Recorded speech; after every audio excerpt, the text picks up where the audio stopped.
What does it take to make it in LA? In a city built on image, what's the real cost of belonging? Christopher Gialanella, publisher of Los Angeles Magazine, joins us to talk about the bright lights, the darker truths, and the mental health fallout of LA's celebrity culture today on Off the Couch.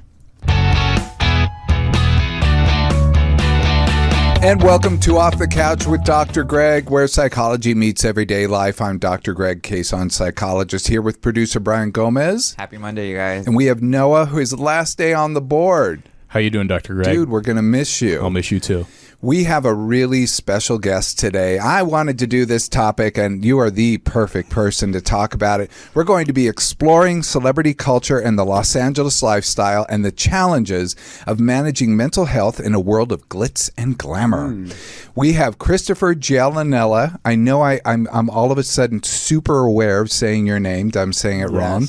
Is a dynamic media executive who since April 2023 has led Los Angeles Magazine, Pasadena Magazine, Orange Coast Magazine, SoCal Design Magazine, who can help us decipher the world of celebrity, Los Angeles society, and what it takes to survive in this unusual world. Welcome, Christopher. Howdy. Oh, I like the applause. I love it. You have a lot of admiring fans out there. Great to be here, Dr. Greg and Brian. Always great to see you guys. Likewise. Yeah, It's thanks great. for having me. Great I say my name right. Did I say Right, your you name did. right? My Oh, grandmother, God. though, on my dad's side, always said it Gianella, and we always said, wait a minute, isn't it Gialanella? We go with Gialanella. I always let grandmas do whatever they want. Mine just Okay. hacked up along as she was talking, so no one really knew what was going on. Right. But so you actually are you're the publisher and president of like the premier magazines here in Los. Oh, was yes. that not the truth? That's the truth. This is a lot. this one Los Angeles here. Magazine. We've You got have Pasadena. Orange Coast Magazine. We got Orange Coast. Pasadena Magazine. Oh yeah, you've got. Oh, I'm getting them all wrong. You got and then it right. you don't have SoCal Design Magazine. We have SoCal is put on hold. But Oh, it is. Might be making a return. Oh, okay. So just you wait. But this was really interesting to me. I mean, we'll dive into what these are, but this was. You used to do something else. You used to do Angelino Magazine. Yes, Yeah, I've been in this field for 25 years. 23 of those years was with Modern Luxury with Angelino, Right. Riviera, and Palm Springs, and San Diego, and now I've moved to something different, something interesting. Not that Modern Luxury wasn't interesting. No, they were very interesting. These are always top tier places. Dynamic publications. They really of are. City, and we cover all sorts of different things that we really didn't do at Modern Luxury. We cover some of that, but we cover some, hard news and politics and sports and current events and national news, plus shopping, dining, travel, you name it. All the good stuff. here in Medical LA. and all that good stuff. Yeah, medical, the whole thing. Yeah. And this is a company bought this, Engine Vision Media, and hired you. And I was so interested to see the owners of Engine Vision Media. The two people that formed this are Mark Garagos. Yes. And Ben Meiselas. Ben Meiselas. I don't know how I tripped on him. I'm a big fan of his. He was attorney of Colin Kaepernick. Yes. And he correct. has the number one top-rated Midas Touch network. Yes, he does. And And he's really built that network up quite a lot over the past couple of years. Rocket to the top, Ben. And Mark Garagos, who is Michael Jackson's attorney. Yeah, Mark and Ben are great guys. I mean, they bought the magazine back in December. And then I got a phone call saying, we've heard your name. We need to talk to you. We need to meet with you. So really the idea of LA Magazine was really to bring it back to a very celebratory place of positivity and all the great things to do in our city. So I met with Mark and Ben, and I came on board, and we've been doing a lot of really remarkable things. But yeah, Mark and Ben are great guys. Well, that's good to know. They seem like great guys. I mean, I just see them on TV or on my little YouTube screen whenever I'm watching. But they seem like really great guys, so it's really nice to see. Yes. So what brought you to LA? Like, I know what you do, and that you're sitting on top of this mountain of power here in LA. Tell me what brought you out here. Everyone seems to have a story. What is yours? We all have our LA story, right? Remember the movie LA Story? Are you kidding? Martin? I watched it the other night. It was like the best movie I ever. still love that movie. Everything about it, especially the earthquake scene, I think is absolutely classic. Oh, it sure is. I mean, I remember growing up in New Jersey, watching TV shows and movies that took place in LA, and I was always obsessed with like LA. Oh my God. Between The Love Boat to all these great movies like Earthquake that were filmed in LA, to my favorite, Earthquake. Chinatown, to LA Story, you name it. So there was always a part of me that said, wow, I'm a young kid growing up in New Jersey. I want to live in LA one day, right? So an opportunity came my way back in 1993. I was working for a company in New York, and they had an office in Los Angeles and an office in Chicago and an office in New York.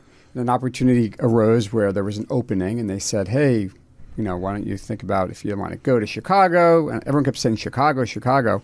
I said, what about LA? Anyway, I randomly came to LA on vacation the same week as the OJ chase. Do you remember that? Of course I do. Are you kidding? Insane, right? So I came out, and a friend of mine from high school, she was engaged to Ian Ziering from 90210, wow. right? So I came to LA, got in, what's that song by Miley Cyrus? Hopped in a cab. Anyway, got into the Party cab. in the USA. Right. Love that Party song. in the USA moment. I got in the cab, had never been to Los Angeles. Yeah. Went right to Ian's house up in the Hollywood Hills, and it was like crazy. It was heyday of 90210, all the great parties, all the great people, the movie stars. It was like, wow, this is where I want to be. So I was offered the opportunity to work for this company called PIMS, and I was there for about 6 years. PIMS the drink? Yeah, well, not the drink, but it was a British company. Oh, okay. PIMS was a company, and they're actually called Hazmat Media now. Okay. They're like distributors of press releases and movies and videos, so they're sort of the go-between between a business and a mailing house. Okay. So if you ever wanted to mail anything out or put together products, those are the people you called. So we had a lot of different clients, from New Line Cinema to Ampus to PlayStation. So those were the people that we worked with. So I got a little touch of celebrity when I got there. And I'll tell you a fun story of a celebrity moment I had. One of my first months at PIMS was there was a jazz bar called Lunaria on Beverly Glen Boulevard and Santa Monica. I don't know if you remember that. No. It was a jazz club. And I was invited to a dinner party for Orion Pictures. And I walked in, and I was seated with, this is a fun table. It was myself, Phyllis Diller, B. Arthur, Conrad Bain, and Mindy, I was going to say Mindy Cohn, Mindy from Mork and Mindy, Pam Dauber. Pam Dauber, So I was sitting there and saying, wow, what is going on right now? These are all like the 80s people, Different Strokes and the Golden Girls and Phyllis Diller, who I used to like watch late night on Phyllis HBO, Diller, and she made all she's those one of filthy my jokes. favorites. She's one of my all-time favorites, so I'm already so envious of you. Yeah, so I mean, can't coming even to say LA, so I started there, and that's kind of the story that brought me here, and it was just kind of fun to kind of be in the moment of some of these really fun celebrity, places to be. So were they all nice? Would they all give you like? They were all nice except for B. Arthur. She wasn't that nice. Was she I like don't think Dorothy? she even looked at me. She gave you. She didn't I even got give one you of those side eye. Yeah, Phyllis Diller was really cute because I actually sat next to her, and I remembered one of her jokes when I would watch those comedy shows on HBO with like Richard Pryor, and they were like dirty, and I was a young kid, and all the cursing and whatever, burlesque. Anyway, so Phyllis had a joke where she said, on my honeymoon, I bought a peekaboo blouse, and my husband peeked and booed. So I said to her, I remember that joke, and she said, it's funny, Merv Griffin is the one that taught me that joke. Oh. So it was kind of fun to like get a little tidbit of Phyllis Diller, who I always kind of thought was like a Lucille Ballish kind of actress, right? Yeah, I mean, she was way. a stand-up comedian. She was just so. Say Phyllis Diller. Like, I wish we could have her come and talk, because she was the very first stand-up female. Right. Like pioneer. Yep. Absolutely before everybody. And she was really the one that broke all the ground. And I don't know. I just think she's amazing. And her comedy was amazing. Yeah. And she had this fictional husband, Fang, and she would always make fun of him. And it wasn't, you know a lot more about Phyllis than I do. because I was a huge fan. But she was really funny, because I remember telling her, I'm like, why is B. Arthur not? She goes, don't pay attention to her. So she was really fun. She had a lot of chutzpah. B's always dyspeptic. Okay, so you made I made my debut. You made in your LA. debut in LA, but then you made LA your business. Oh, so well, that's a fun story. So what happened was I had worked for this company for many years, PIMS, and then I met my wife at the time, who thought, you know what, you got a great personality. Why don't you get into sales and meeting people and talking to people? So Angelino magazine had just been launched.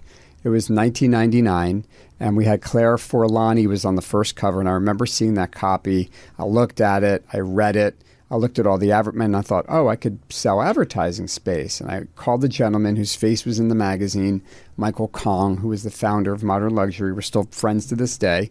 And I said, I have absolutely no experience, but my girlfriend thinks I'd be a great, salesperson, and I hear they make commission only, so you have nothing to lose by bringing me on. Let's see what I could do. And he said, okay, come on in. So I went in, and I remember it was that office on Wilshire. It used to be the old E building, that tall white building. I think SBE's in there now. Anyway, I went in there, and Michael said, okay, introduced myself, and he said, okay, you ready? I said, yeah. So I sat literally in his office and watched and learned so much from him in business, something I never really knew how to do, but I knew I had to bring in money because it was up to me to bring in money. So I literally walked up and down the streets of Robertson, Beverly, La Brea, and went after the home design category. There were tons of showrooms and got to know all the managers and the PDC, and slowly built up a business based on trust and a great magazine. And before you knew it, like $60,000 of advertising was sold in the first issue. And everyone looked at me like, this is crazy. I'm like, well, that's my job, right? Selling. That's what I did. So I've worked with Michael for many, many, many years. And then he wound up leaving Modern Luxury. We had new ownership. Cumulus Radio came in 2010, and I continued with those gentlemen, the Dickey brothers, and we built to new markets. And I helped launch Palm Springs, and I took over San Diego for a while. Super glamorous so I did a lot of magazine. Super things. glamorous for anyone. So it was fun, and, and we did a lot of celebrity things. And Angelino was just a great publication. They're still around today. And then, as I said earlier, then Mark Garagos and Ben Meiselas called, and LA Magazine. I mean, it's an opportunity for, I'm going to say a kid like me, but a guy like me to say, I am on board. Like, let's take LA Magazine, an iconic 65-year-old publication that started on Rodeo Drive by Jeff Miller back in the early 60s, 1961 or 62 it was, kind of take it to another level. So it's kind of interesting. And LA Magazine has been through different ownership from, the Jeff Miller days to Fairchild to Disney to Emmis to Our Media. So we're kind of the new generation of ownership, Engine Vision Media, and we're named that. Am I talking too much? Well, should I stop talking? No, but you just left us with a little dangle there. They named it why. So here's why. I was getting to that. Drum roll. So Garagos and Garagos' law firm is in the engine where Ben number works as well. 28 building, which is in one of the oldest firehouses in Los Angeles, 110 years old. It's still there on the corner of Wilshire and Figueroa, and there's a restaurant downstairs. Garagos and Garagos is there, and then LA Magazine moved in when Mark and Ben purchased the publication. So now our home base is there. Oh, cool. So Engine Vision Media makes sense for engine number 28. We're in an old firehouse, so that's where the name came from. Well, isn't that? It's a little tidbit that now we all know. So tell me, you're an expert in LA. You're more of an expert in LA than me. I grew up. You're an OC guy. I am an OC guy. You're an Orange we're the Coast burb. guy. We're the burb. I grew up in Huntington Beach, and I was there since I could remember. I'm not a native, and I always feel very bad about that. I was actually born in Hawaii, but all my friends, everyone I know, everyone is a native. So I always feel like I don't belong for that reason, but yet I know no other place. Right. So I grew up here in Huntington Beach, and I spent my entire high school years, getting in a car and piling up and going to LA, going to Melrose. I had a bunch of friends at Samo High, and we used to always go to clubs out, Whiskey and Starwood, and I could just talk about all my old times here in LA. But the bottom line is, I've always noticed that there's a difference between the people that grew up here and the people I call the hyperlocals. I'm different than the hyperlocals. The hyperlocals are the people who grew up like 2 blocks away from where we sit. I mean, like, or a mile or two. So they're the hyper locals. They're different. The people who grew up in the burbs, which I'm one of them. Like, I'm like the Val people. Yeah. I mean, I hate to say it, but we don't have the accent. We have like a hey dude accent, but but we have got a different thing. So I always wonder, is there an LA personality? Because I do see that there's a difference between people who grew up here, the hyper locals, the people who grew up here who are in the burbs, and then also the people who transplant here. I do see a difference. Yes. And I think growing up in New Jersey, and I'll talk more about on kind of a work ethic kind of vibe. Uh-huh. I feel that maybe it was our generation where you showed up on time for Yes. something. If you were going to be late, you would make a phone call or let the person know. Yes. Or, you know what I mean? I just think, I don't know what it is, but I always felt like LA, it was very laid back. And I'm one of those people who I'm always moving. I'm always doing something. I'm doing a million things at one time. And I feel like Los Angeles is a very calming demeanor of people who aren't so quick to get something done so fast. You know what I mean? It's just a more laid back kind of vibe. Wait, you think LA is? I think LA is. They don't very show up laid on back. time. I mean, sometimes, but you know, I don't think we it's always laid said. back. We always said LA. We always said. I remember growing up, even in college, like the people from LA. At my college, we call them LA weird. There was something just a little off about the people from LA, but we were always jealous of them because they were from LA. But there was something just a little kind of off about them. You know all. what? I'm like a fish swimming in water. I don't experience water. Like, I don't understand. But I've lived in New York City and I've lived in Texas, so I do have a sense of different cultures. Yes. And one thing I used to say when I was in New York, I used to always laugh about New York. And you're in New York. You're in New Jersey. I mean, you know, East Coast. So you're like a burb person for New York City. But the thing that used to crack me up about that is I used to always go, I had to learn to be New York rude to get things done. Yeah. Because in LA, you could never yell at someone and expect honk them your horn them to give you something. No, they would turn their back on you. But in LA, if you didn't yell at them, they'd turn their back on you. So I'd have to go into, you know, and I go into a deli and I would just stand there and they wouldn't come up to me. I'd go, hey, I'm next. And then they'd come right up and they'd take my order. And I'd be like, I would feel like I cannot deal with this, but yet I have to play this role when I'm in New York City to get things done. Well, I also think with car culture, it's been really hard in LA. And, you know, interestingly enough, I mean, we just had those devastating fires. I will say it was so great to see LA come together. Oh, I think a lot of the things that I felt before disappeared because we are a city full of love and full of people that want to support and help each other. So it really changed, I think, a lot of the way we felt about our community. And I think the fires really showed us what we're made of. The fires were incredible. In fact, you had a really interesting thing on your magazine. You had 3 different covers featuring the fires. Oh, it was, One of them was that the piece Mr. of art that's on La Brea. That's Mr. Brainwash's art that's on La Brea, and you did that was one of the magazine covers. Yeah, it was which great. I really loved. So Mr. Brainwash, it was interesting. So we literally we're showing the covers. This now. cover here, okay, that's Mr. Brainwash. Yeah. So he's an iconic LA. He's French, great guy, and he's got a museum in Beverly Hills, which if you have not been to, you got to check out. He is like the Andy Warhol of our day. Yeah. And then the other cover with the fireman and the daughter is Garen Swing. He lost a lot of his art in the Palisades, and that's his daughter in the picture with a firefighter there, showing the devastation of the Palisades. And then the third cover is Robert Vargas, who is such an interesting guy. He's a well-known. He's got a square named after him in downtown LA. He was big at the LA Art Show. He's just an iconic name in the art world. He created another cover. So we had all 3 covers really just acknowledging what we went through as a city. Yeah. And I couldn't be prouder of those guys. And we did so many different fundraisers. We had a comic night at Engine Number 28 restaurant. I had 10 comics come. We sold tickets. All the money went back to the Pasadena Fire Relief.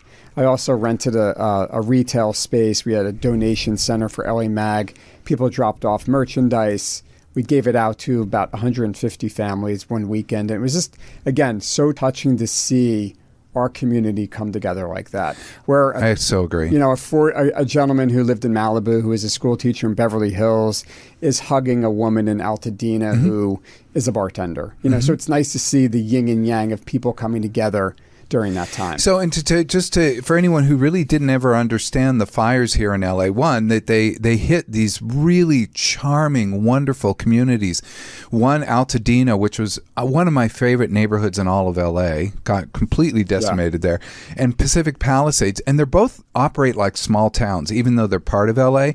People don't know LA is very disparate. It's got different areas and whatnot. I live right in the dead center, but there are different areas about where you can do. And we lost some iconic neighborhoods.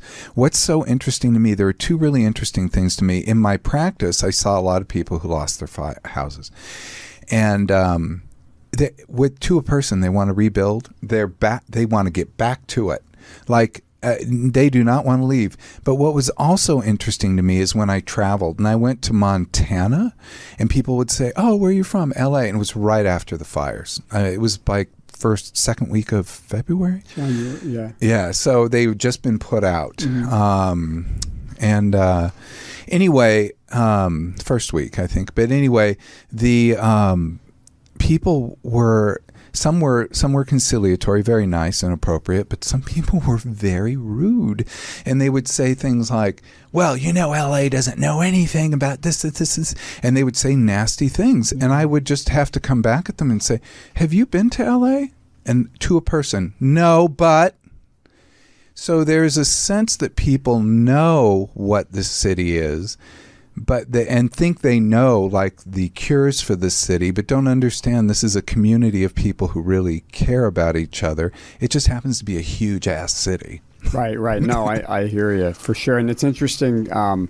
Paris Hilton had lost her home in Malibu. And when we were thinking of our March issue, which is Women's Month, we figured who better to honor than Paris Hilton, not only because of all her philanthropic efforts, but the day after her home burnt down, she was in Altadena raising money. She raised over $1 million in literally one day with her work with the Altadena Girls, which was a group in that area that really just did tremendous things, and donation centers and getting people what they needed. And it was just remarkable to see someone like her on the front lines doing that. Yeah, she's not the only. I actually talked to another woman who lost 2 homes in Malibu, and she was also in Altadena helping to raise money. I love it. I mean, this is an incredible thing that's happening. Even the Fire Aid concert, I don't know if you guys had a chance to watch it, but it was really outstanding to see all those performers come at both Intuit and the Forum in one night,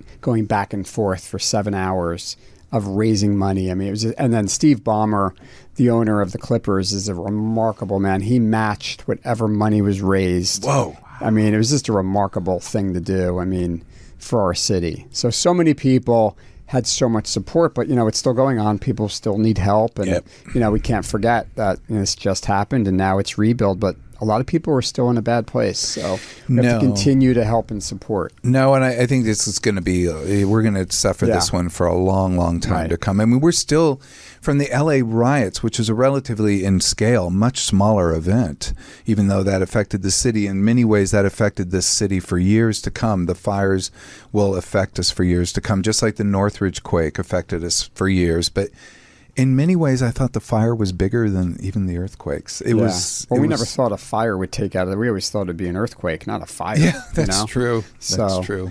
Well, let's talk about something more. Let's talk about celebrities. Right? Celebrities. Real quick. So I found a study. I mean, I was kind of, this is not the easiest area of research. I don't know why. But one thing I do know is it just doesn't lend itself, being a celebrity doesn't lend itself to research, because they're not going to want to talk to somebody necessarily to do like in-depth research. And you can't really there are too few people who are super famous to really do good research. So anyway, the UCLA, I found a study from 2011 issue of Cyber Psychology Journal, and they found that in 1997, Fame ranked number 15 for what kids wanted when they grew up. And in 2007, it went to number one and has stayed there. Wow. So the fame has surpassed values like community feeling and benevolence. And what we were just talking about with the fires sort of, throws in the face of that a bit. So that's good to know about the humanity here. Even though young people want to be famous, they still will come together later if there's a real need. 100%.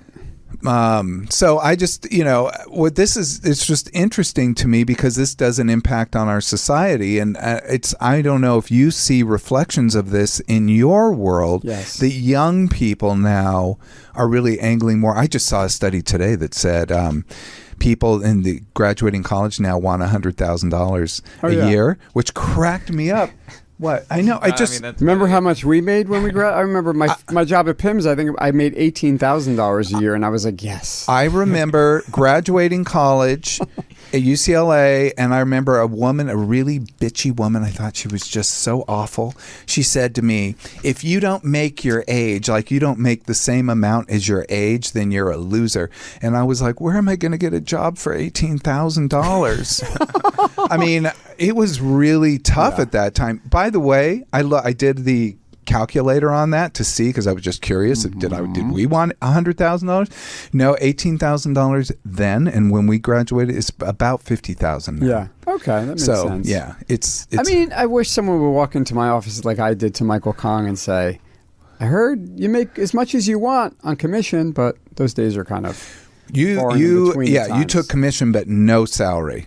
Yeah. And you just went for it. Yeah. But salespeople love commission because that's like you can make a lot of money that way. You're in power. But back to your point about what's happening with fame, and I think social media really took a turn where everybody has a brand, everybody has their own sense of fame, and even in our world, we noticed, we have editorial, we have advertising, then we have something called advertorial, which is an opportunity for individuals to promote themselves where they pay money, but the pages look like editorial, but they're sort of like either, let's say a leading men or a men of merit or women of influence section or a real estate all-stars or something where they're spending money. To self.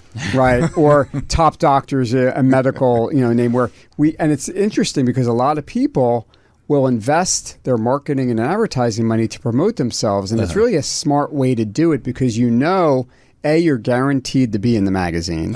You have full control over your image. Oh, I hate the way my chin looks. Or can you get rid of whatever these things are called on your eyes? Crow's feet?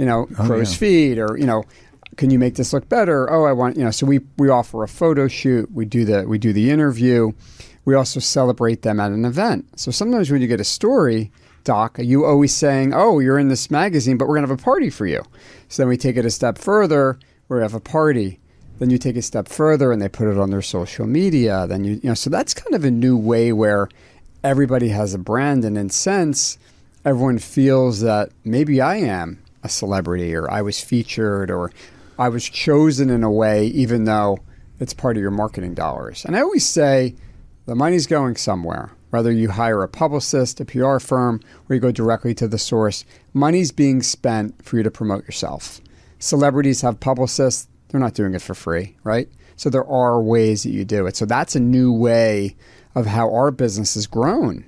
And I remember at Modern Luxury, we had a dynamic women's section that ran in December, and we had literally 55 women who all paid money for full-page advertorials. I mean, it was like genius, to have that because it's great revenue, and it's a way for them to promote it on their own social media. Yeah. So tell me, you ready to buy one? Doc? Dish with me for a minute.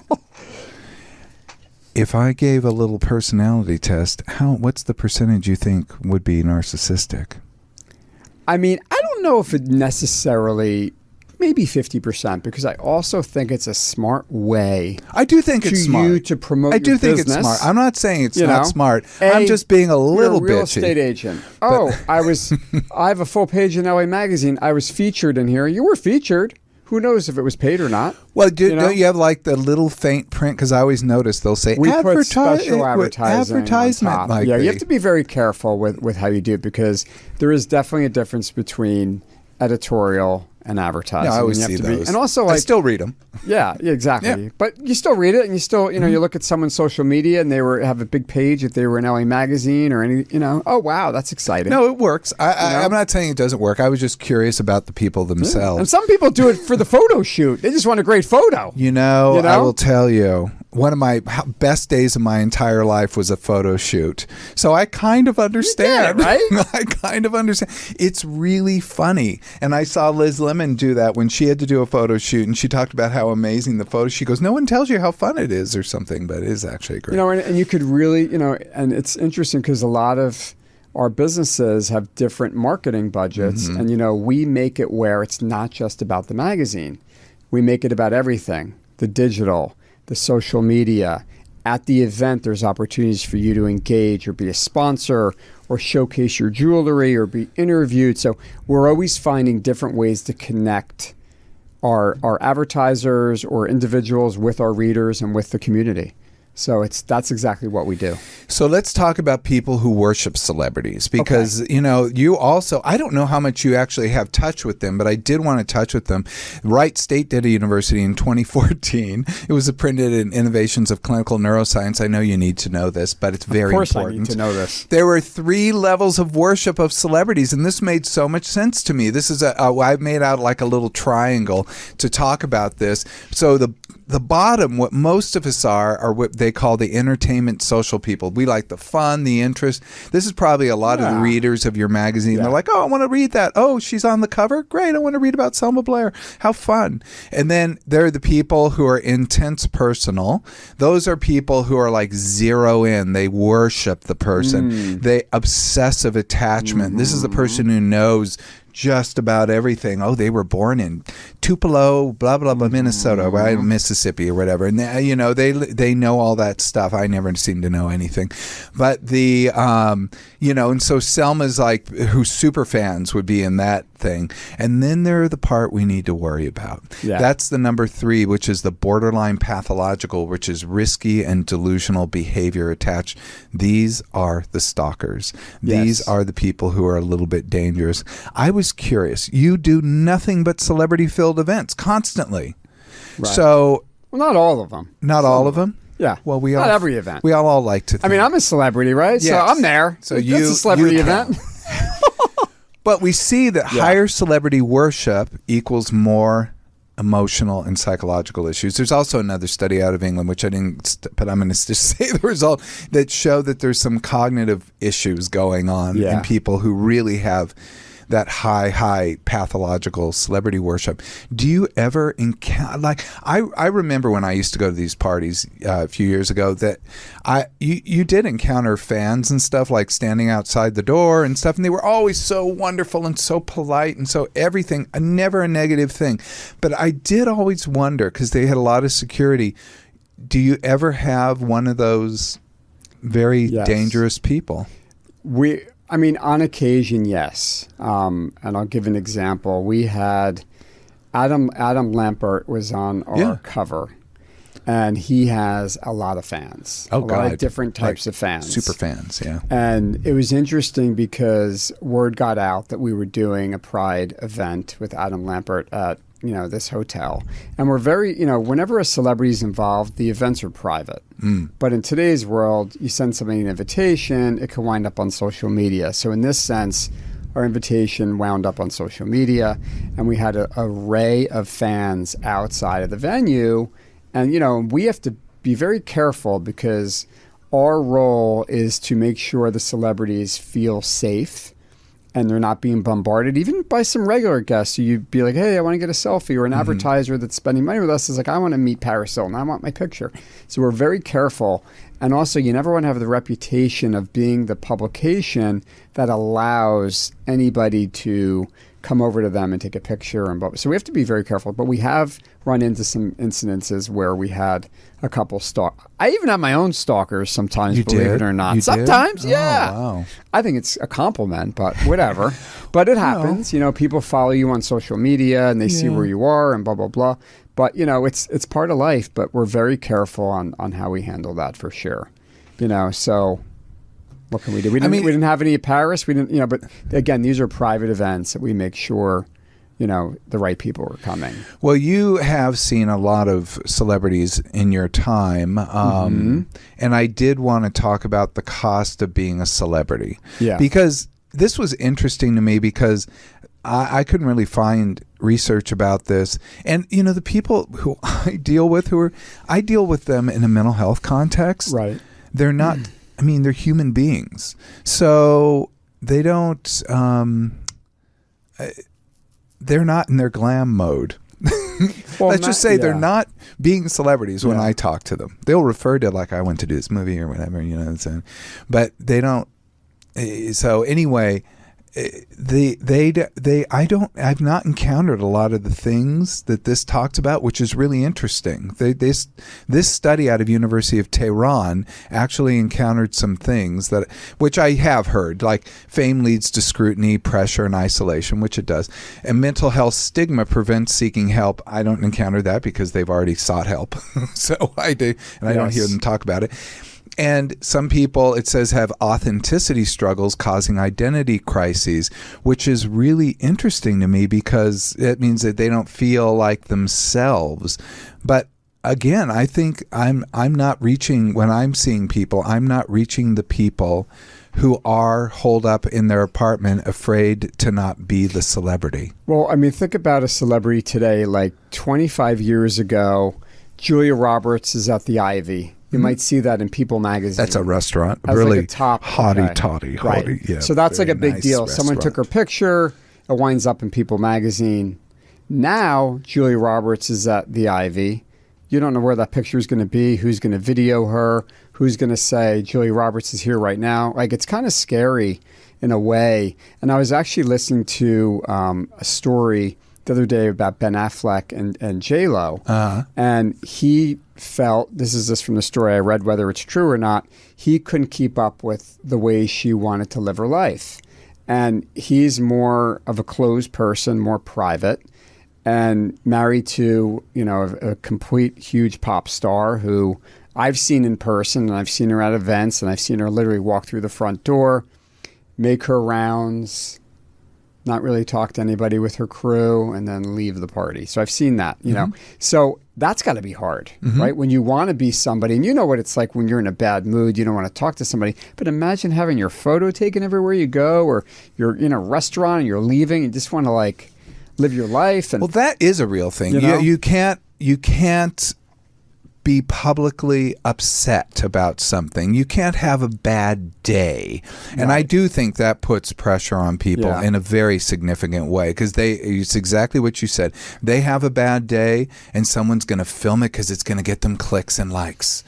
And 100%. it's not anything but using that person as a commodity, so they don't have the freedom to be a human being in those instances. That is very much a trap. And even like we were talking about the what's that level, the triangle of celebrity and stalkers.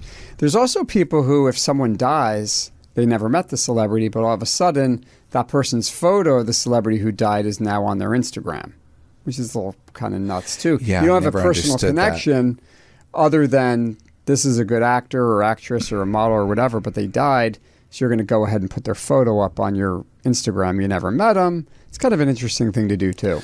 Right. Well, I found a lot of pictures on your Instagram where you had taken all these, you met with just every celebrity, and I was getting you at these red carpet where you're interviewing. Are you going to give me grief people. now? No, I thought it was really great. Give me some. Oh, there we go. Yeah. No, I got lots of pictures. Oh, that's fun. Yeah. Well, it's interesting. Fortune Femster. There was Eric McCormack from Will and Grace. Fortune Femster. By the way, I love her. I met her before she became famous, and she has not changed one bit. Let me just tell you, she is as fun can be. Period. Oh yeah, she is fun. Yeah. So it was a really, I met her years ago when she was on the Chelsea Handler show, and I always felt like she's someone who I see and she's like, hey, like she remembers who you are. It's always a nice quality in a celebrity too. And Milo Ventimiglia from This Is Us. This is interesting. We had him on one of our Brian covers. Just gasped. What was that? And I was in a restaurant right before the pandemic. It was probably around that time where you were like, oh my God, what's happening? It was like early March of 2020, and he was in there, and I was in there with another group, and he actually came over and said, hey, how are you? And said hi to me. which I thought was really remarkable. Wow. You know? So it happens. But yeah, the interesting thing is with the red carpet stuff, you know, kind of happened out of, you know, with the fires, I started doing my own little Instagram live. little newsy items about what was happening. And I think people related to that. And then all of a sudden I was asked to do a red carpet at this event and that event. So it's something that kind of goes with the program, but people seem to think it's fun. And I ask questions that are kind of cool, kind of like what you ask. Like Lisa Ann Walter, this is Abbott Elementary. Do you She's fry so or good. bake your meatballs? Like those are the questions I want to know, meatballs. right? Or That do you have has so Heinz many ketchup meetings. or Hunt's ketchup in your fridge? Like that's the stuff I want to know. Or your favorite Baskin Robbins ice cream? Or like that's the cool stuff to know, right? You know, are you Thrifty or Baskin Robbins? But you know, I had a real connection with a client Thrifty. about that because she's like, oh, my family didn't have enough money to go to the Baskin and Robbins. We always had to go to the adjoining Thrifty, and I'm like, you're the only other person I has had that. I asked her if she grew up where I did. She grew up somewhere else. Yeah, Thrifty. Wow. Pharmacies had ice cream, right? The best ice Which cream. was Thrifty great. ice cream was great. So was Baskin Robbins. That was the best. I of the worked at best. Baskin Robbins in high school. I was like, look I think at a you. cone was 80 cents for a single. Very. A double was like $1. Now it's like, I mean, Pinkberry, it's like $10. Yeah, it's Pinkberry. I don't know what Pinkberry For is. what? It's crazy. It's icy sweet. I don't know. Yeah. But let's talk about, then I saw this article in the LA Times, which I thought was perfect to talk with you about. let's The talk about end of celebrity culture. This was just published in December. It said celebrity culture is declining and new role models are emerging through authenticity on social media. Are people on social media authentic? What a leading question. Allegedly. Sometimes. Yeah. Sometimes. Yeah. Sometimes. It depends. You know, it's interesting, but again, when we talked about earlier with like TikTok and Instagram, like those stars are even bigger than celebrities. I mean, it's insane. And I'll sometimes see a swarm of people outside of a building, and I'm like, what is going on there? Oh, blah, blah, blah from TikTok is there. What? But it's interesting, but it's a whole new level of celebrity. And these people are making gobs of money for making a post or showing up somewhere, and it's like a crazy world. And sometimes they turn into celebrities as well. So it's kind of interesting. No, I've got a friend who does that, and she makes a living, and I'm flummoxed. I'm perplexed by the entire thing about, Yeah. Yeah. And I also think on another darker level, the OnlyFans and all that stuff that's going on too is also my another account didn't level. do well. Mine didn't either. Brian, how did yours do? Haven't started yet. So, I mean, that's a whole nother level of... Zero followers? No, I'm just kidding. It's crazy. We're just joking. It's crazy. But but OnlyFans, you're exactly right, and the people have big followings on that, and that's a pure cash cow because you pay to be on that, right? Like you pay to get those things. Yeah. So. And it's Yeah, crazy. yeah. I had a friend who she does OnlyFans. We were at the gym not too long ago, and two people came up to her and like said hi to her and wanted to take a picture with her. Like she had her fans. Like And you said, wait, you're on OnlyFans? How do they know you? I already knew that, but it was just so wild to see it happening into that creator, I mean, we're at a gym that there's celebrities there, so it happens, but to see it happen to like another creator where isn't quite celebrity, but I was just like, wow, it is happening. Right. It's almost like the reality stars that came in like the 90s that kind of replaced some of the celebrities. Real world and all that Real stuff. World, And now we have this like social media. Social media. People, and you can live anywhere in the world and be can. famous. Yeah. No, it's really interesting, but I disagreed with some of this article. I will have to say they were like celebrities failed to revive political campaigns. And yes, we did see that in this last political campaign, but it's really much more complicated than that. It's not like celebrities ever really could heave someone into office unless they were a celebrity themselves. That's the only time I've seen it work, like Ronald Reagan and the latest person. And it said that the public rejects glamorized, policyless spectacles. Like, what? I don't get that. Like, I think there's this movement in the intellectual world, which I'm very adjacent to, which is all like, everything's a construct and, it's all very nebulous. And I'm like, human beings are just human beings. I mean, TikTok to me is just another form of media. Well, put a TikTok star on Broadway. Can they sing? Like Lady Gaga, I don't know why she hasn't been on Broadway yet, but she will be one day. And the talent of some of these actors and the art of what they do is incredible. Yeah. So, those are the people that rise to the top. The cream rises to the top. Anyway, I just thought that was kind of an interesting perspective. I don't think that puts down celebrity. In fact, I think generally the people, and we've interviewed people in here who've been, who got really fast rises in their career, and you can see it. Yeah. You can see it. You can see it on film, but you can see it in person too. But you really see it. You understand why they clicked. And it's an unusual thing that I'm always intrigued by when I run into that with other people. They're still just normal human beings, but yet there's something that they have inside that just makes it click. True. It's so true. It's funny. I remember I met Glenn Powell probably in 2010, right? He was Glenn Powell. And we were at one of those like pseudo Oscar parties where you go and it's like, it's not you're not at the Oscars, but you're at one of those like small viewing parties. I remember running around there with him, and then look at him now. He's like this big A-list star who's starring in all these great movies. But he's always kind of stayed the same, which is kind of nice to see. I see him and he says hello. And remember when we used to be at those old parties back in the day? But it's great when you run into a celebrity like that. But I haven't really had any true negative experiences, maybe because we are LA Magazine or Modern Luxury, but the celebrities, I mean, we maybe had a few where, part of the deal is they have to come to an event and take some pictures. We had maybe one or two celebrities who weren't that excited about it. Do I say any names? I don't know if that's okay, but we've had a couple incidences with a few people. What, are you going to say names? Nice. I don't know. Are we allowed to? You could rhyme. Okay. Pot Meastwood. Oh, well, Pot Meastwood. Clint Maybe Eastwood? he had a bad day. Maybe Scott Eastwood was not having a good day. I don't know Scott. Nice. Oh, was he nice? Okay. I don't. Yeah, I think everyone can have a bad day, maybe but some people, what I was saying. some people are cantankerous. They give you the side eye. They're not as. That's their personality.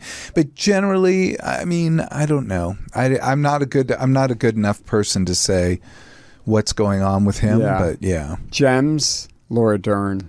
Gem. Oh, well, she's so cool. My God. She's Cynthia one of those people Gem. that even though she's the daughter of a huge celebrity, I was so drawn to her. And Cynthia Erivo, same thing. But I was like, who is this person I've not heard of getting cast in Wicked?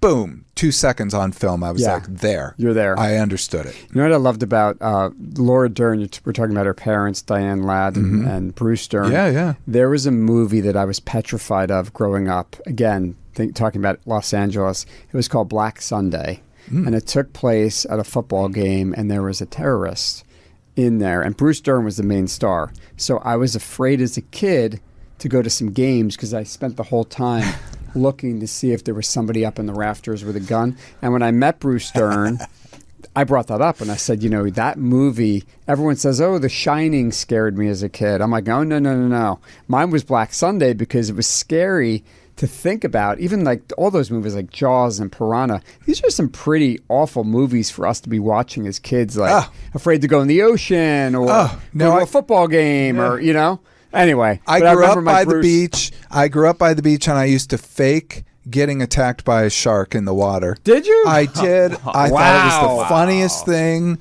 Oh my God! Looking back, how awful that was. But I was probably 10. I mean, I was maybe 12. I remember maybe 6th grade. I think it was 10, 12. Wow! But you remember it, right? Remember those fearful moments? I had zero fearful moments, but I did have that. I did have that for The Shining. The Shining was creepy for me. That was one that creeped me out, and the Poltergeist was the other one. I used to stare at the TV and think, is there a world in there? Yes, but we're going to ask you questions about LA. You're going to give us your diagnosis, your impression, your thoughts. Done. I don't want to be done with this. This is fun. So this is good. Come back. If LA had a therapy session, what do you think its biggest unresolved issue would be?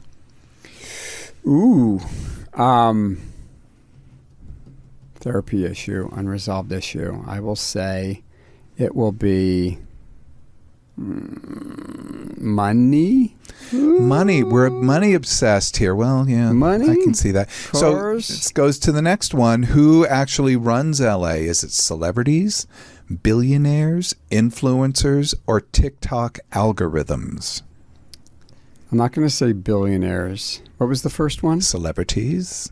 I don't think celebrities really do. Influencers? Maybe influencers in their own right, I will say. Okay. Right? Is the mayor an influencer? Yeah. I would Right? say, I think I don't know. I never understood I would say branding that. and I don't understand influencers. Like, Celebrities don't anymore. I mean, obviously, a lot of things aren't even being filmed here anymore in the city. Like the commerce That's is true.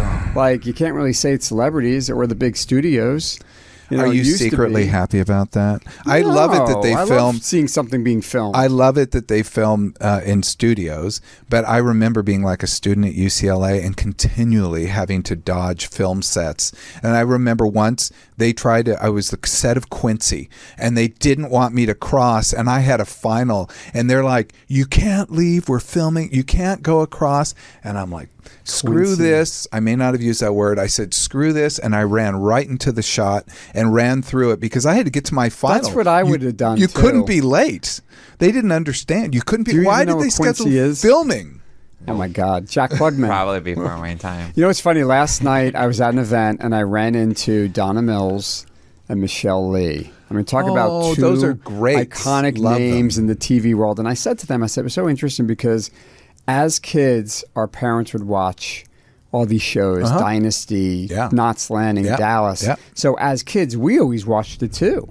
So like we got to know who all these characters were, but I don't know if kids these days are watching some of these nighttime. That's it. TV's You know? not what it used to be. Right. And I've It is said that not. before. We TV's don't not even what it use used to be. cable You like know, that anymore. right? Some people don't even have cable anymore. We only had a few channels. Everyone would meet at school the next day and talk about the TV show. Everybody watched the night before. Right. Did you see It Happy was Days? exciting. Blah, blah, blah, blah, blah, Or blah, blah. when the final episode of MASH or the final episode of oh, Cheers or there's- the Who whole Shot world JR watched. and oh Oh, my God, yeah. like we all loved all that stuff. The but whole world You're right. watched. Everything gets dropped at one time, so it's like it's a different world. It's a different world. It's unfortunate, but that's Yeah. how the world we live in. Yeah. If someone says they're making it in LA, you have to answer me this. Yes. If they say, "Hey, Chris, I'm making it big in LA," how skeptical should we be? 50%, 75%, or 110%?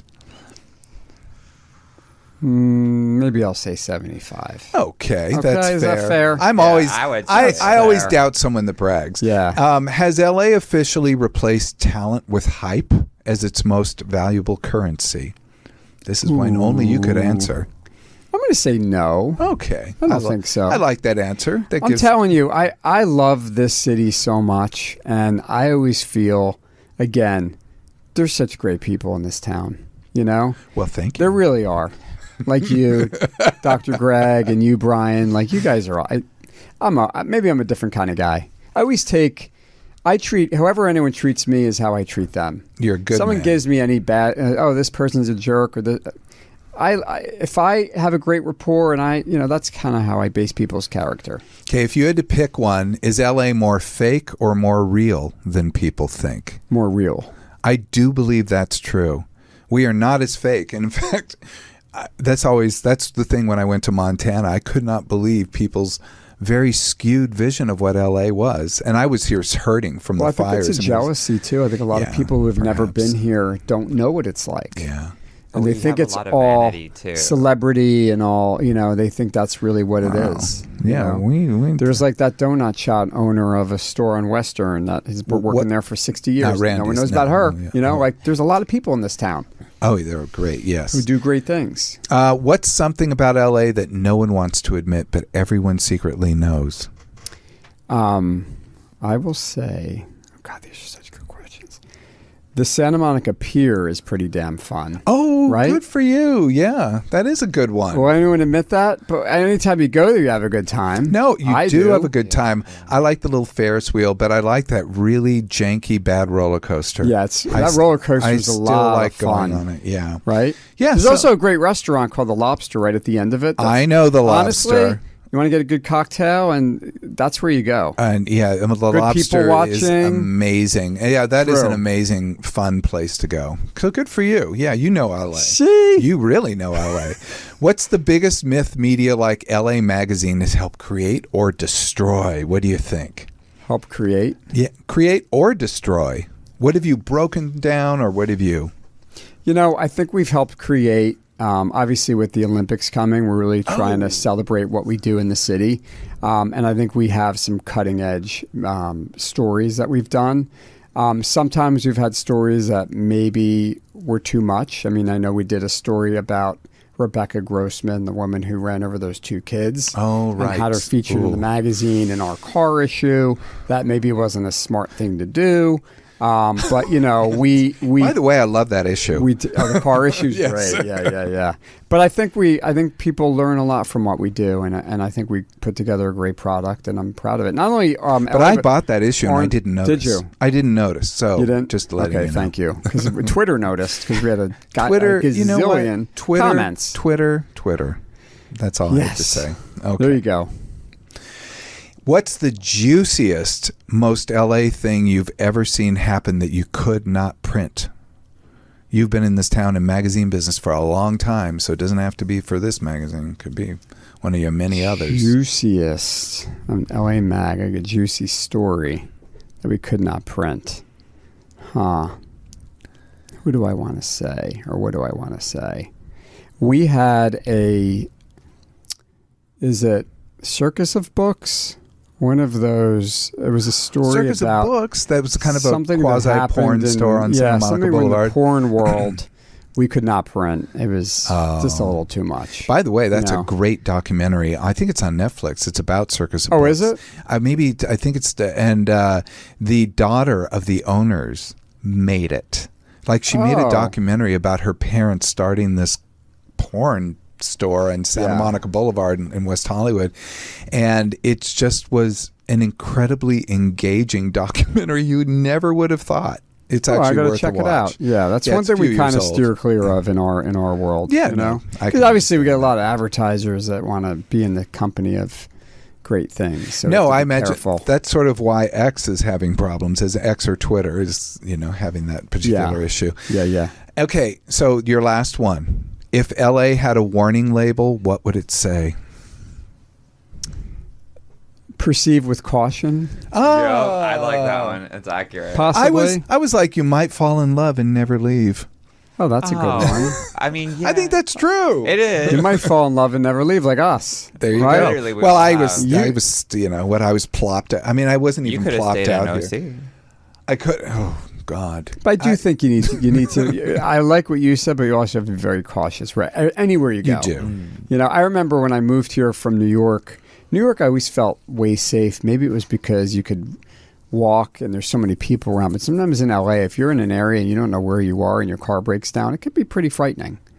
That's true. That is true. That's all. We've got bad areas, but you know what? I've been in bad areas everywhere I've gone.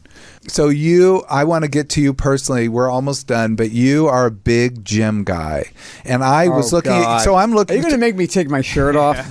No, well, I mean, we could do that. I brought pictures of you without your shirt on. Oh, wow. I went through, trolled your Instagram. Yeah, you're one of my stalkers. I totally stalked you. I totally stalked and clipped. But I was like, dude has guns. Look at this. Yeah. Like, it's just, it's just nonstop. I am turning 55 this year. Happy and 55. Thank you. And I feel like if you don't feel great on the inside, you're never going to feel great on the outside. And fitness has always been That a explains big it. part of my life. And I remember when I was turning 40, I wrote an article in our Orange County publication. I do a column about how I want to get in the best shape of my life. And this gym reached out to me called Stark. And said, we're doing this fitness competition called Stark Naked. And they said, and we'd love for you to be a part of it. And anyway, talking about being an ambassador and an influencer, they've gotten a lot of customers come through the doors of Stark just from those photos that you see up there, right? Really? So I'm actually training right now. So you're an influencer. I'm doing the program again. The shoot is in 3 weeks. Oh. So I am back to strict eating well. But the beauty is I said to Todd Vandehei, the owner, like, you know, my whole life is not based in a gym. Like you have to live your life in balance. And for me, it's okay to have a piece of cheesecake or a slice of pizza because that's the way most people live. And that's what the beauty of living is, having a glass of wine when you want and being able to do. I agree with that. You know, so it's hard when you're under these strict guidelines sometimes where a lot of these fitness programs and diets are so hardcore, they're never going to stay, right? No. So I've kind of maintained some consistency over the years. And you know, I've been doing it for 15 years where I go to the gym 3 times. And it's really all about what you put in your body, but I go 3 days a week. I love it. It's the one thing, and I always say take 1 hour out of your day for you. And mine is going to the gym because it just gets my mind off of everything. So That's excellent. That's why your I'm form doing of meditation. it, right? That's And I your- get to post it on Instagram too. And you get to post it on Instagram.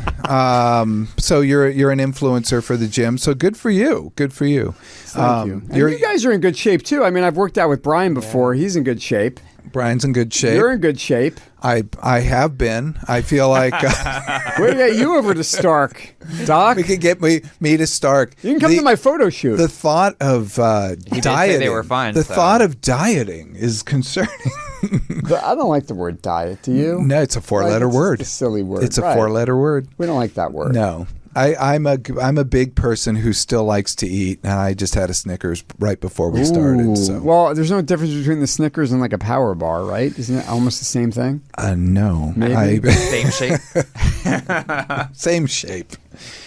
Well, that wraps up our show for today. Thank you very much, Aw, Christopher. I don't want to be done. Yeah, When's part 2? We'll come back. To be We'll get you back. continued. This is a reminder to like, subscribe, to give us 5 stars. Links to the studies. They're actual studies, and I put Christopher's Instagram so you can stalk it. You can stalk his stalk Twitter, away. and you can go and look at all his magazines. I put all the links to the magazine. Go to youtube.com/Dr. Greg. And if you have any questions, hit us up on socials at Ask Dr. Greg. This is Dr. Greg, Brian Noah, and LA Magazine publisher and president Christopher Gialanella bidding you farewell. Until next time, be present, be flexible, and be kind.